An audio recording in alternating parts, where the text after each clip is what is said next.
Hare Nama, Hare Nama eva kevalam, Kalo nasteva, nasteva, nasteva gatiranyata.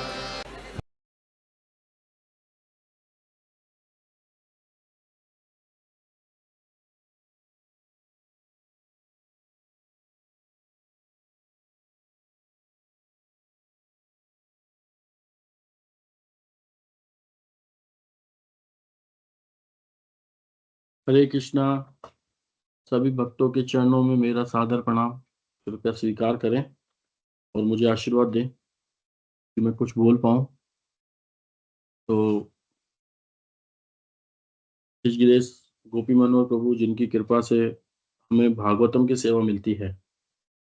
Bhagavatam श्रवण करना और भागवतम की class करना दोनों एक ही समान है, लेकिन फिर भी जब हम क्लास देते हैं तो हमको उसके लिए तैयारी करनी रहती है। तो उसके लिए भी हमको हमेशा धन्यवाद अपने से जो सीनियर हैं उनको देते रहना चाहिए। हमेशा जो लोग अभी क्लास दे रहे हैं उन्हें भी, जो क्लास नहीं दे रहे हैं, जो आगे जाके देंगे भी, तब भी उनको ये सोचना चाहिए कि ये जो सेवा मैं कर रहा हूँ, ये केवल एक सेवा है जो मुझे आगे से मिल गई है, इसलिए मैं कर रहा हूँ। निमित्त मात्र बन करके हम ये सेवा कर रहे हैं। अपने आप को कभी भी श्रेय नहीं देना चाहिए कि हम ये कर रहे हैं, तो वो बिल्कुल उल्टा पड़ जाता है। तो वैसे ही हमको ये भक्त लोग सेवा देते हैं, तो उसको हमको स्वीकार करनी चाहिए और भगवान की कृपा मानना चाहिए कि हे भगवान, कि आप इतने संसार में कितने जनसंख्या है, कितने करोड़ों जीव हैं, उनमें से एक को मौका देते हैं भगवान। मतलब कुछ एक 0.1% लोगों को मौका देते हैं भक्ति में जुड़ने का। उनमें से भी कुछ लोग होते ऐसे होते हैं जो लोग प्रचार करते हैं और फिर शास्त्र पढ़ करके आगे समझते हैं और समझाने का प्रयास करते हैं। तो बहुत भगवान की अहेतु की कृपा रहती है जो अपने भक्तों के माध्यम से आती है। तो इसलिए हमको हमेशा अपने से जो सीनियर हैं उनको हमेशा सम्मान करते हुए हमको इस रहना चाहिए। तो अभी हम ये श्लोक पढ़ते हैं। मैं धन्यवाद देना चाहूंगा ऋषिकेश गोपी मनोहर प्रभु जी, हरगेश कुंजेश्वरी माता जी, जो हमें सेवा देते रहते हैं। तो आज का श्लोक है 26 नंबर श्लोक और स्कंद 3 अध्याय 28। भक्ति साधना के लिए कपिल के आदेश। भक्ति साधना के लिए भगवान कपिल के आदेश। तो हम सब साधक लोग हैं, जितने भी है ना, हम साधक लोग हैं। हम भक्त नहीं है, हम साधक हैं। हम साधना करेंगे तो हम भक्त बनेंगे। और भागवतम पढ़ना, सुनना, श्रवण करना, ये भी एक साधक का ही साधना है एक हमारे लिए। तो अब साधना क्या क्या है ये हमको पता ही है। जो हम साधना करते हैं, सुबह को जल्दी उठते हैं, मंगला आरती करते हैं, 16 माला का जप करते हैं, भागवतम श्रवण करते हैं, ये एक हमारे लिए साधना है जो श्रद्धा से चालू होती है ना। श्रद्धा, सबसे पहले श्रद्धा होनी चाहिए। आज हमारे अंदर श्रद्धा है तभी हम यहाँ बैठे हैं। अगर हमारे अंदर श्रद्धा नहीं होती तो हम भी कहीं ना कहीं सोते रहते, फिल्मी गाने गाते रहते। हमारी श्रद्धा उस वक्त होती, लेकिन भगवान के प्रति ना हो करके किसी और के प्रति हमारी श्रद्धा होती। कोई सेलिब्रिटीज होते, उनके प्रति हमारी श्रद्धा होती, या हम सुबह को अपने शरीर के प्रति व्यायाम करते रहते। किसी न किसी सेवा में तो जरूर एंगेज रहते, किसी न किसी का चिंतन कर रहे होते, किसी हीरो का, किसी एक्ट्रेस का, किसी आने वाली मूवी का, या जो हम बिजनेस करते हैं उसमें हमारा ध्यान रहता है बहुत ज्यादा। तो लेकिन हम यहाँ पे भगवान का ध्यान कर रहे हैं, तो भगवान ये जो ध्यान करते हैं ये भी साधना है ना। और जब हम ये साधना छोड़ करके किसी और का ध्यान करते हैं तो वो इंद्रिय तृप्ति रहती है, अपने इंद्रियों को तृप्त करना। अभी हो सकता है कि हमें अच्छा नहीं लग रहा हो, ऐसा लग रहा हो कि ये कब क्लास खत्म होगी, कब हम अपने ड्यूटी पर जाएंगे, लेकिन फिर भी हम किसी न किसी तरीके से अपने शरीर को, अपने मन को यहाँ पे लगा के बैठे हैं। नहीं, क्योंकि बाहर पता है कि इससे भी ज्यादा गलत है। यहाँ बैठे हैं तो हम सुरक्षित हैं। मन नहीं लग रहा हो एक बात अलग है, वो आज नहीं लग रहा, कल लग जाएगा, लेकिन सही प्लेटफॉर्म पर हम हैं, है ना। तो वो साधना कहलाती है, उसको हम साधना कहते हैं। सुबह को उठ करके जब हम जप करते हैं, मन नहीं लगता, मन यहाँ वहाँ भागता है।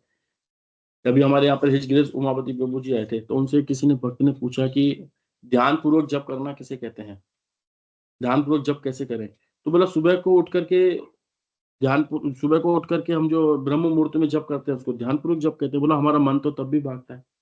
बोला मन भागता है वो उसका काम है, लेकिन हमको पता है कि 7 बजे से 6:30 से 7:30 से कॉल आना चालू हो जाएंगे, हमारे घर में बच्चे उठ जाएंगे, आस पड़ोस में गाड़ियां वाड़ियां चालू हो जाएंगी, है ना। उससे 7:30, तो उससे पहले जो हम अपने को जप कर लेते हैं, भले मन भागता है लेकिन उस वक्त चांसेस बहुत रहते हैं कि हम मन को कंट्रोल कर पाएंगे। लेकिन 7 साढ़े 7 बजे के बाद जब को हम मतलब मन को कंट्रोल करना पाना बहुत मुश्किल है, क्योंकि धीरे-धीरे समय सत्वगुण से रजोगुण की तरफ बढ़ता है, और रजोगुण होता है असीम महत्वाकांक्षा। बहुत सारी आकांक्षाएँ इधर से उधर उत्पन्न हो जाती हैं। तो ब्रह्म मुहूर्त में हम एक चांसेस रहता है कंट्रोल होने का, लेकिन नहीं भी कंट्रोल हुआ तो कोई बात नहीं, वातावरण शुद्ध है, तो हमारा जप भी अच्छा होता है। फ़ोन किसी का नहीं बजेगा, है ना? कोई बच्चा नहीं घर में उठेगा, है ना? कोई आपसे दूध, चाय, कॉफ़ी नहीं माँगेगा। है ना? भक्तों के घर में तो चाय खैर होता नहीं है, लेकिन कई भक्त लोग ऐसे होंगे जो जिनके घर में आज भी ऐसी स्थिति रहती होंगी, तो सुबह को कोई नहीं उठता है जल्दी, है ना? इसलिए हमको सुबह का जप करना चाहिए, तो इसको हम साधना कहते हैं। तो देखो आज का श्लोक क्या है? 26 नंबर श्लोक। वक्षोदिवासां वृषभस्य महाविभूते पुंसां मनोनयन निवृत्ति मादधानम् कंठं च कौस्तुभमणिर् को कंठं च कौस्तुभमणिरधिभूषणार्थं कुर्यान्मनस्यखिललोकनमस्कृतस्य। तो ये आप पढ़ते हुए आ रहे हो सब लोग आगे से, तो इसमें ये श्लोक का बता रखा है कि फिर योगी को भगवान के वक्ष स्थल का ध्यान करना चाहिए, जो देवी महालक्ष्मी का आवास है। भगवान का वक्ष स्थल मन के लिए समस्त दिव्य आनंद तथा नेत्रों को पूर्ण संतोष प्रदान करने वाला है। तब योगी को अपने मन में संपूर्ण विश्व द्वारा पूजित भगवान की गर्दन का ध्यान करना चाहिए। भगवान की गर्दन उनके वक्ष स्थल पर लटकने वाले कौस्तुभ मणि की सुंदरता को बढ़ाने वाली है। फिर से पढ़ते हैं एक बार। फिर योगी को भगवान के वक्ष स्थल का ध्यान करना चाहिए, जो देवी महालक्ष्मी का आवास है। भगवान का वक्ष स्थल मन के लिए समस्त दिव्य आनंद तथा नेत्रों को पूर्ण संतोष प्रदान करने वाला है। तब योगी को अपने मन में संपूर्ण विश्व द्वारा पूजित भगवान की गर्दन का ध्यान धारण करना चाहिए। भगवान की गर्दन उनके वक्ष स्थल पर लटकने वाले कौस्तुभ मणि की सुंदरता को बढ़ाने वाली है। प्रभुपाद जी आगे बताएंगे कि हम जब सोना चांदी पहनते हैं तो जिससे हमारी खूबसूरती बढ़ती है ना? लेकिन यहाँ पर कौस्तुभ मणि की सुंदरता बढ़ गई जब वो भगवान के, मतलब कोई भी ऐसी वस्तु नहीं है जो भगवान को सुंदर बना सके, लेकिन वो वस्तु जब भगवान से जुड़ जाती है तो वो सुंदर हो जाती है। तो वैसे ही हमको अगर सुंदर बनना है ना, फिजिकली सुंदर नहीं, अंदर से सुंदर अगर हमें बनना है ना, तो अगर हमें सुंदर बनना है तो हमको भगवान की शरण लेनी पड़ेगी। जैसे ही हम भगवान की शरण ले लेंगे तो हम सुंदर बन जाएंगे। और देखो आज भक्त जो होते हैं विनम्र, सबके हृदय में राज करते हैं, सबके हृदयों पे राज करते हैं। हमारे जितने भी सीनियर भक्त हैं, है ना, महाराज लोग हैं, ऋषिकेश अमोघलीला प्रभु, सबके हृदयों पे राज करते हैं। जबकि ऐसा नहीं है कि उन्होंने कुछ बहुत ज्यादा मेहनत की, उन्होंने भगवान की शरण ली है। जब उन्होंने भगवान की शरण ली है तो सबको वो अच्छे लगने लग जाते हैं कि नहीं यार देखो कितना अच्छा बोलते हैं, कितना ये है ना। तो हम थोड़ा सा ये तात्पर्य, ये श्रील प्रभुपाद जी का तात्पर्य पढ़ते हैं, बहुत सुंदर है तात्पर्य। हरे कृष्णा प्रभु। यस प्रभु जी प्लीज। सॉरी प्रभु, सॉरी डिस्टर्ब कर रहे हैं। आई थिंक आज 26 पढ़ रहे हैं, शायद आज 36 है, 36 है आज। 36 है प्रभु जी, मैं तो फिर तो मेरे से हाँ मिस्टेक हो गया प्रभु। हाँ, वही मैं देख रहा था, मैं बोला कुछ अलग लग रहा है, इसके लिए फिर मेरा ध्यान गया। 36 है आज। यस यस प्रभु जी, अब मेरे से तो अब क्या करूं प्रभु जी, बताओ, अब मैं 36 पे जाऊं? हाँ हाँ, 36 पे जाओ। तो 36 मैंने श्लोक तो, पढ़ो और सॉरी सॉरी सॉरी प्रभु जी, क्षमा चाहता हूँ। हाँ, होता है कभी कभी, इट्स ओके। नहीं कैसे एकदम से,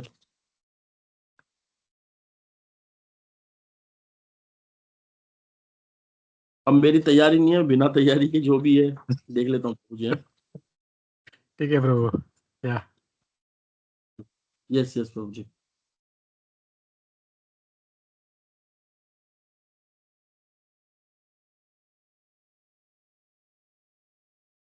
इस प्रकार उच्चतम दिव्य अवस्था में स्थित मन समस्त कर्म फलों से निवृत्त होकर अपनी महिमा में स्थित हो जाता है, जो सुख तथा दुख के सारे भौतिक बोध से परे है। उस समय योगी को परमेश्वर के साथ अपने संबंध का बोध होता है। उसे पता चलता है कि सुख तथा दुख तथा उनकी अंतः क्रियाएं, जिन्हें वह अपने कारण समझता था, वास्तव में अविद्या जनित अहंकार के कारण थी।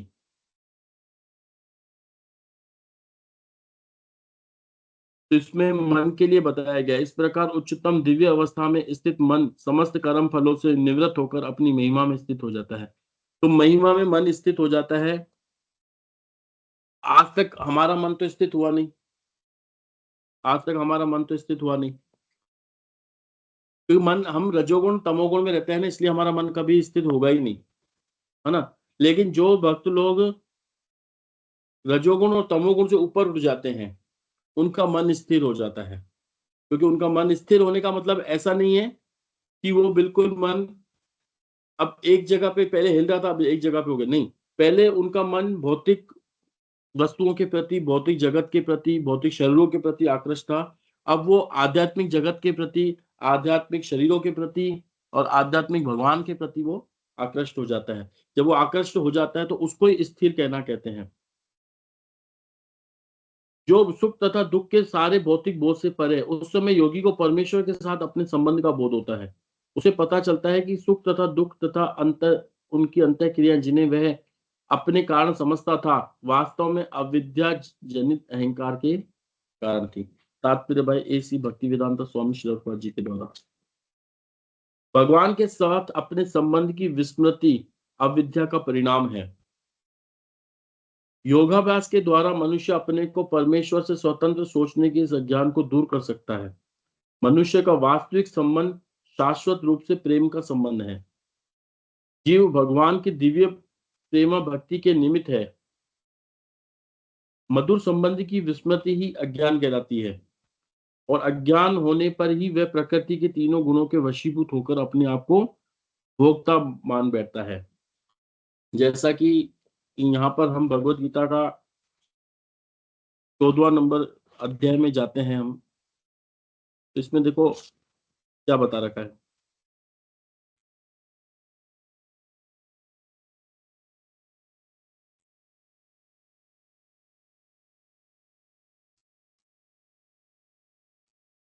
भौतिक अध्याय श्लोक संख्या 5, 14वां नंबर अध्याय और श्लोक संख्या 5। भौतिक प्रकृति तीन गुणों से युक्त है। यह है सतोगुण, रजोगुण तथा तमोगुण। हे महाभाव अर्जुन, जब शाश्वत जीव प्रकृति के संसर्ग में आता है तो इन गुणों से बंध जाता है। तो जब जीव इस प्रकृति में आता है तो इन तीन गुणों से वो बन जाता है, रजोगुण, तमोगुण और सतोगुण। और फिर वो अज्ञानता है, रजोगुण, तमोगुण, सतोगुण, फिर ये अज्ञानता है। भगवान के साथ अपने संबंध की विस्मृत अविद्या का परिणाम है। योगाभ्यास के द्वारा मनुष्य को अपने परमेश्वर से स्वतंत्र सोचने के इस अज्ञान को दूर किया जा सकता है। मनुष्य का वास्तविक संबंध शाश्वत रूप से प्रेम का संबंध है। जीव भगवान की दिव्य प्रेम भक्ति के निमित्त है। मधुर संबंध की विस्मृति ही अज्ञान कहलाती है। देखो बहुत अच्छा पॉइंट है, यहाँ पर हम धीरे धीरे समझेंगे इस चीज को कि यहाँ पर श्रील प्रभुपाद जी क्या कहना चाह रहे हैं। यहाँ पर जो भगवान के जो साथ हमारा जो संबंध है, जिसको भूल करके हम जो इस भौतिक जगत में हैं, ये अज्ञानता है। जिस दिन हमें ज्ञान आ जाएगा, जैसे भगवत गीता का ज्ञान हम पढ़ते हैं, हमें याद आता है, ध्यान आता है कि हम ये शरीर नहीं, हम आत्मा है और भगवान के जीवेर स्वरूप हे कृष्ण नित्य दास, जब हमको ये बात पता चलती है तो हम उसके अनुसार सेवा करने लगते हैं। अनुसार सेवा करने लगते हैं तो हमारा भगवान के साथ संबंध बनना वापस चालू हो जाता है। मनुष्य का वास्तविक संबंध शाश्वत रूप से प्रेम का संबंध है। जीव भगवान की दिव्य प्रेमा भक्ति के निमित्त है।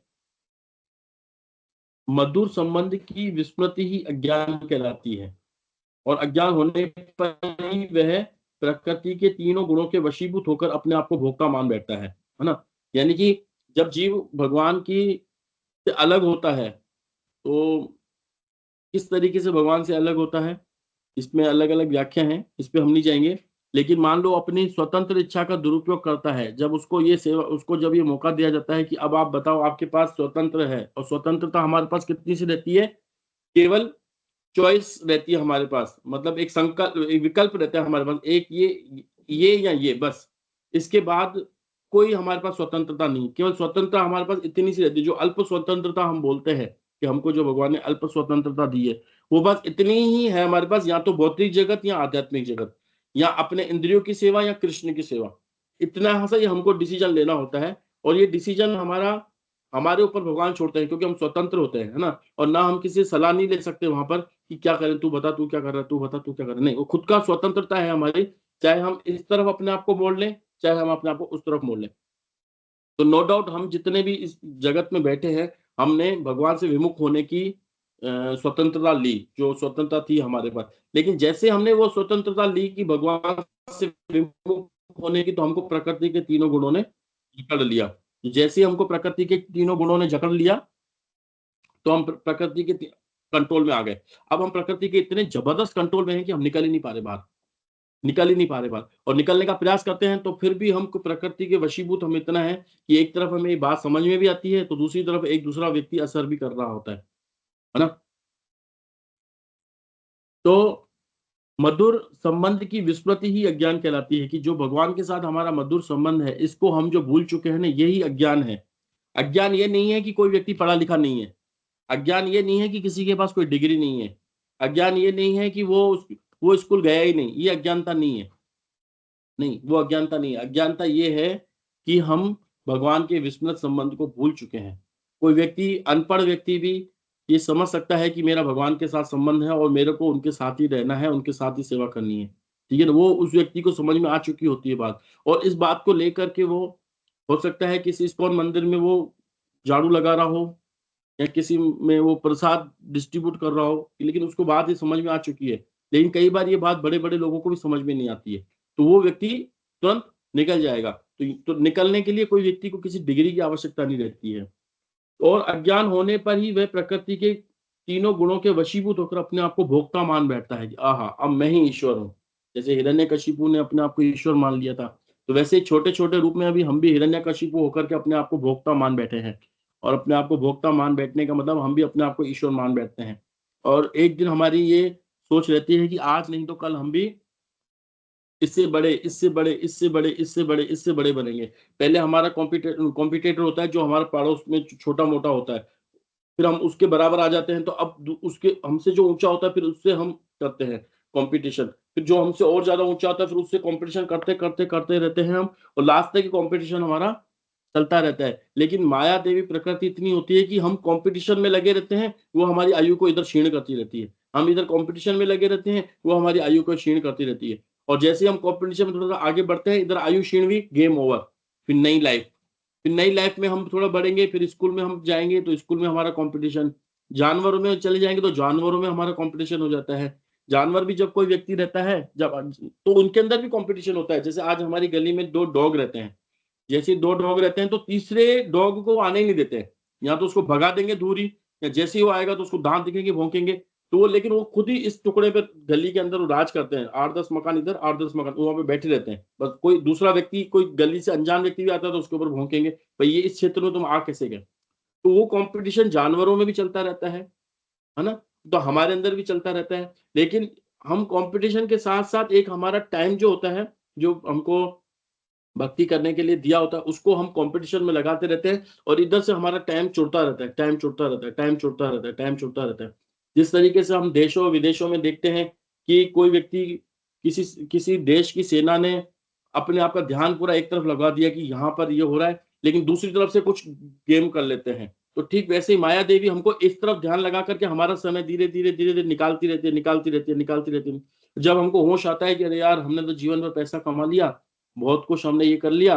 अब जब ये स्थिति आई, तो हम तो बूढ़े हो चुके हैं, ना तो हम जिनके लिए पैसा कमाए, जिन लोगों के लिए, वो हमें नहीं पूछ रहे, ये पैसा हमारे काम नहीं आ रहा है। अब हम मंदिर जाना चाहें तो जा नहीं सकते हैं, कुछ समझ में आता नहीं है। कुछ कान में बात जाती नहीं है, थोड़ा सा दूर चलते हैं, थक जाते हैं, तो फिर हमको बाद में याद आता है। फिर एक दिन हम देखते हैं कि हमारा शरीर ही छूट गया, है ना? तो ये बहुत भयंकर, बहुत ही खतरनाक गेम में हम पड़े हुए हैं, तो इनसे हमें निवृत्त होना है।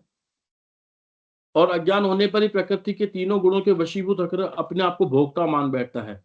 जब भक्त का मन शुद्ध हो जाता है और वह ये समझने लगता है कि उसके मन को परमेश्वर की इच्छाओं के अनुसार चलना है, तो समझो कि उसे पूर्ण दिव्य अवस्था प्राप्त हो गई और जो भौतिक सुख तथा दुख के अनुभव से परे होती है। तो यहाँ पर एक चीज बहुत इंपॉर्टेंट श्रील प्रभुपाद जी कह रहे हैं कि जब मन शुद्ध हो जाता है तो उसको समझ लगता है कि उसके मन को परमेश्वर की इच्छाओं के अनुसार ही चलना होता है। अब हम कैसे समझेंगे परमेश्वर की इच्छा क्या है?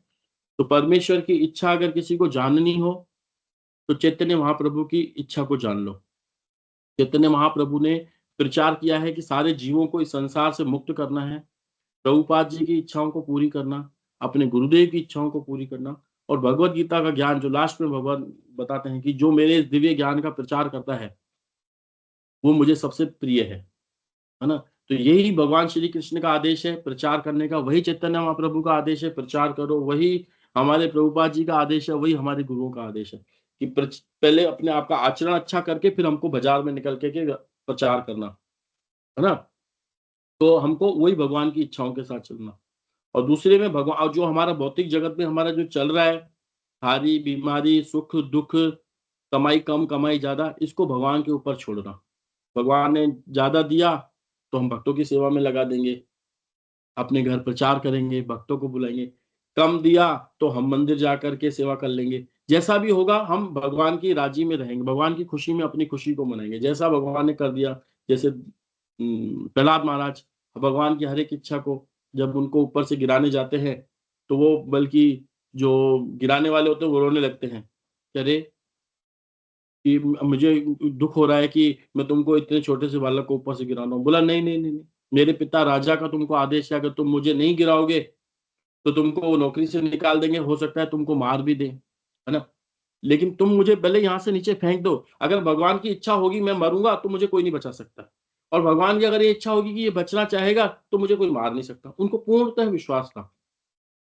तो जैसे उनको गिराते हैं तो उनको पूरा, वो तब भी डरे नहीं कि अरे मैं गिर रहा हूँ क्या होगा, नहीं, वो तब भी भगवान के ऊपर पूर्ण आश्रित थे कि बस उनकी इच्छा के बिना कोई पत्ता भी नहीं हिलता, है ना?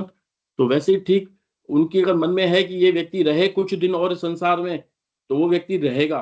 अगर उसके मन में है कि नहीं इनका बस, तो वो उसी दिन उसी समय उसी सांस का खत्म हो जाता है ना? जब तक मनुष्य स्वेच्छा से कर्म करता है तो उसे तथाकथित सुख तथा दुख के सारे भौतिक सताते रहते हैं। वस्तुतः सुख होता ही नहीं है। देखो प्रभुपाद जी यहाँ पे कह रहे हैं इस संसार में वस्तुतः सुख है ही नहीं, पहली चीज तो। और जिसको हम सुख मान बैठे हैं वो दुख की अनुपस्थिति है, दुख की अनुपस्थिति है। यानी कि हमको कोई मार रहा है कंटिन्यू और वो 2 मिनट के लिए बाहर चला गया पानी पीने के लिए, तो हम सोच रहे हैं अरे वाह अब तो हम सुखी हो गए। नहीं, अरे भैया वो आ रहा है वापस पानी पी करके हमको मारने के लिए। तो जितनी देर हम बचे हैं उसको हम सुख मानते हैं। तो जब तक हम इस संसार में दुख हमारे ऊपर पड़ने वाला है, तो जब तक हमारे ऊपर दुख नहीं पड़ रहा है ना, उस स्थिति को हम सुख समझते हैं। नहीं, वो सुख नहीं है, वो दुख की अनुपस्थिति है बस। सुख तो है ही नहीं, वस्तुतः सुख तो होता ही नहीं। जिस प्रकार किसी पागल व्यक्ति के कर्मों में कोई सुख नहीं मिलता, जिस प्रकार किसी पागल व्यक्ति के कर्मों में कोई सुख नहीं मिलता, उसी प्रकार भौतिक कार्यकलापों में सुख तथा दुख की मानसिक अनुभूति मनोरथ झूठी है। वस्तुतः है हर वस्तु दुख में है। एक बार ये याद आ रही है एक चीज, हमारे को एक हमारे सीनियर भक्त ने बताया था कि जिस प्रकार से, इस तरीके से उन्होंने बहुत अच्छे से बताया था, जिस प्रकार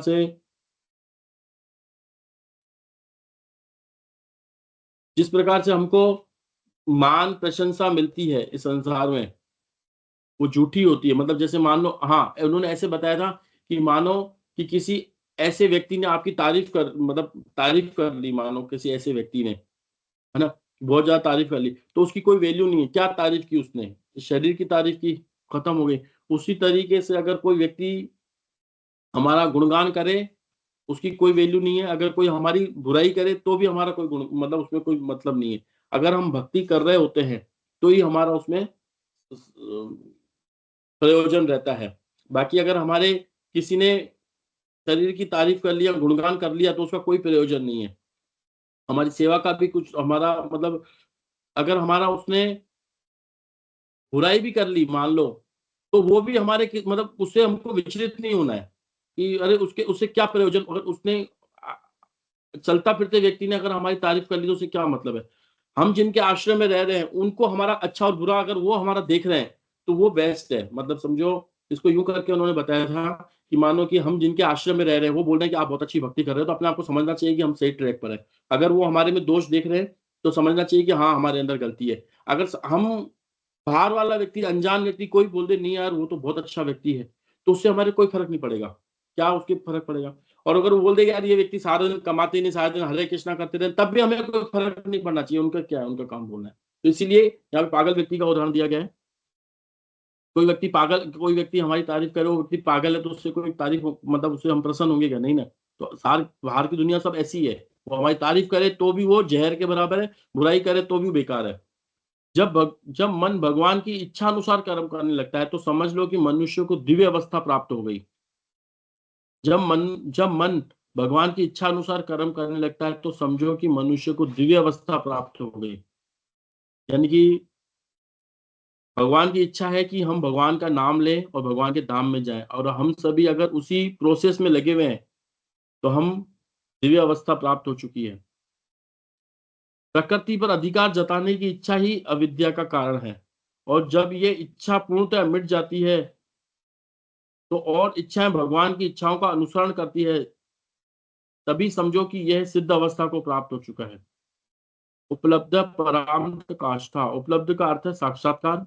साक्षात्कार दृष्टि का सूचक है। सिद्ध मुक्त अवस्था में ही वास्तविक साक्षात्कार होता है। निवृत्तया का अर्थ है कि जीव अपनी दृष्टि बनाए रखता है। तादात्म्य का अर्थ है कि जीव परमेश्वर के सुख में ही अपना सुख मानता है, और परमेश्वर में सुख ही सुख है। आनंदमयो अभासात, भगवान स्वभाव से दिव्य सुख से पूर्ण है। मुक्त अवस्था में परमेश्वर तादात्म्य का अर्थ होता है कि मनुष्य के सुख के अतिरिक्त अन्य साक्षात्कार न हो, किंतु तो भी व्यष्टि बना ही रहता है।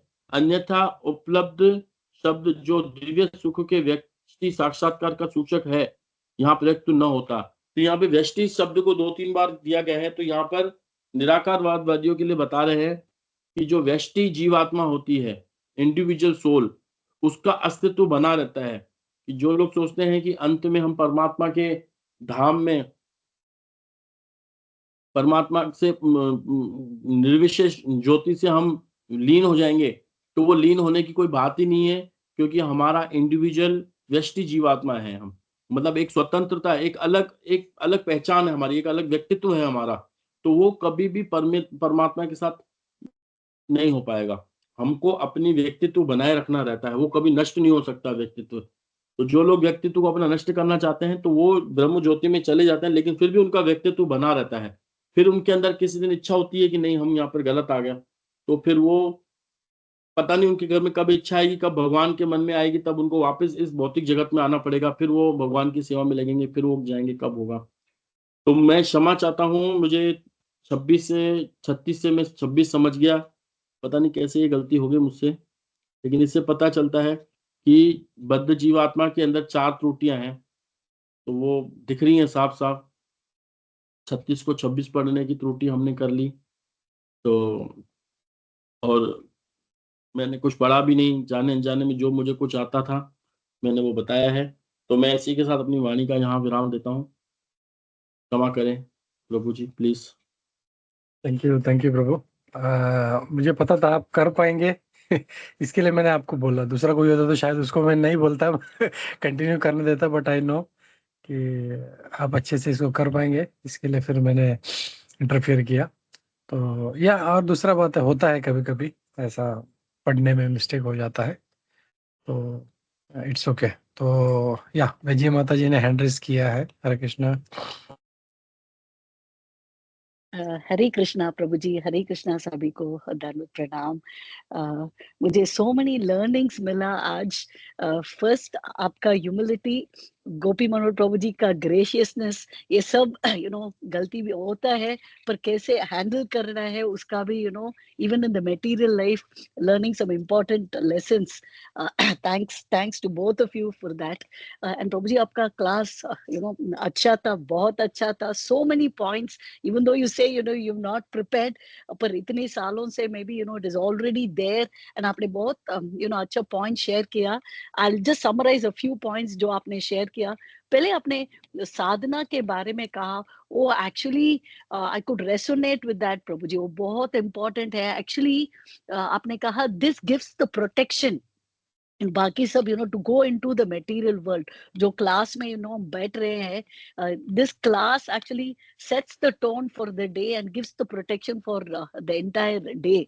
एंड दूसरा आपने कहा getting up in the morning and how उस समय is the right time to actually without being disturb हमें फोकस करने का मौका मिलता है।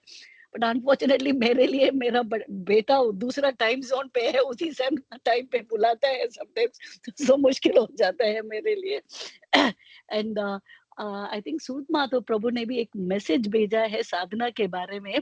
वहाँ वो I think the message take away message ये है कि वो साधु संग भी बहुत इम्पोर्टेंट है साधना अच्छा रहने के लिए।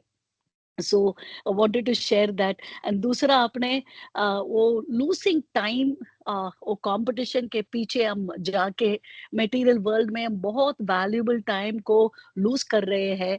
हमें डेफिनेटली दैट अर्जेंसी आना चाहिए कि ह्यूमन लाइफ बहुत वैल्यूबल है, पर ये भी बहुत कम टाइम के भी है। जैसे आपने कहा ऑल प्रॉब्लम्स सेट हो जाएगा जब हमारा तबीयत थोड़ा अच्छा है, उस समय डेफिनेटली हमें एंगेज करना चाहिए एंड ह्यूमन लाइफ को प्रॉपर्ली यूज करना चाहिए।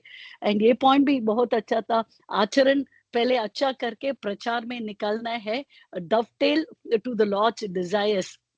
एंड ये तो बहुत सच्ची बात है, इस भौतिक दुनिया में हैप्पीनेस नहीं है, वो छपल शुक है ना, जो कुछ हैप्पीनेस है जस्ट टेम्पररी एंड कॉन्स्टेंटली भोग त्याग ऐसा ही चलता रहता है, एक स्टेडीनेस नहीं होता है। whereas ये इटर्नल हैप्पीनेस कंप्लीटली स्टेडी है। देन प्रभु जी वो इग्नोरेंस के वजह से, अज्ञानता के वजह से हम हमारा रिलेशनशिप भगवान से भूल चुके हैं, पर ये भक्ति या योगा प्रैक्टिस से इस अज्ञान को हम दूर कर सकते हैं। पर जब हम इग्नोरेंस में है, जैसे आपने बताए 3 मोड्स के इन्फ्लुएंस में आते हैं एंड हम अपने आप को भोक्ता समझते हैं। इसके लिए आई थॉट मैं तीन वर्सेस ऑफ भगवत गीता मुझे it came to my mind. एक फर्स्ट वन इज 3.21, प्रकृते क्रियमाणानि गुणैकर्माणि सर्वशः अहंकार विमूढ़ात्मा कर्ताहम् इति मन्यते।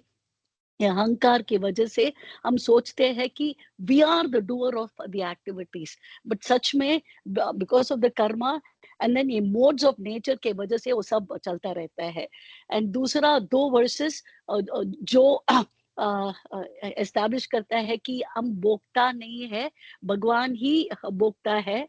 5.29, भोक्तारं यज्ञ तपसा सर्वलोक महेश्वरम सुहृदं सर्वभूतानां ज्ञात्वा माम शांति मृच्छति। एंड एक और वर्स 13.28, उपद्रष्टानुमंता च भर्ता भोक्ता महेश्वरः परमात्मेति चाप्युक्ते देहेस्मिन् पुरुषः परः। एस्टैब्लिश करता है कि अल्टीमेटली भगवान ही भोक्ता है, we are not the enjoyer. I also wanted to share Shrimad Bhagavatam से 1.15.28, जब अर्जुन, वो कवहर्ट बॉयज ने अर्जुन को डिफीट किया, ये यदु डायनास्टी वैंक्विश हो गया एंड भगवान भी यहाँ से डिसअपियर हो चुके थे। सो अर्जुन ने कैसे थोड़ा लेसन्स है मुझसे, व्हाट डिड अर्जुन डू उस समय। सो भगवान का नाम रूप गुण सब all are the same. So Arjun ने क्या किया उस समय, to keep the mind under control and to take it away from material contamination, जो कुछ भगवान ने अपने इंटीमेसी ऑफ फ्रेंडशिप में इंस्ट्रक्शंस दिया उसके बारे में ही स्टार्टेड थिंकिंग अगेन। जो कुछ इंस्ट्रक्शंस भगवान ने वो कुरुक्षेत्र बैटलफील्ड में दिया उसके बारे में अर्जुन ने ही स्टार्टेड थिंकिंग, एंड भगवान का दिव्य the lotus feet of the Lord सोचने contamination सब निकल गए। वो Prabhupada ji actually gives an analogy also, जैसे when the sun comes, सूर्य जब आता है वो डार्कनेस इमीडिएटली डिसिपेट हो जाता है, डिसअपियर हो जाता है। सेम वे जब भगवान का रूप हमारे मन में आ जाता है then इमीडिएटली वो डिवोटी को वो मिसरेबल साइड इफेक्ट्स, जो कुछ मटेरियल इफेक्ट्स है वो सब मिट जाते हैं। सो हमारे लिए भी वही इंस्ट्रक्शंस है। सो हम कह सकते हैं अर्जुना तो भगवान उसके पास थे, बट जब भगवान निकल गए थे उस समय भी अर्जुना ने भगवान जो कुछ इंस्ट्रक्शंस दिए थे Bhagavad Gita, he listen to that. So हमारे लिए भी ये टीचिंग है कि जब मटेरियलिटी से निकलना है तो भगवान का पैर को पकड़ना चाहिए, उसका जो कुछ इंस्ट्रक्शंस भगवत गीता भागवतम के रूप में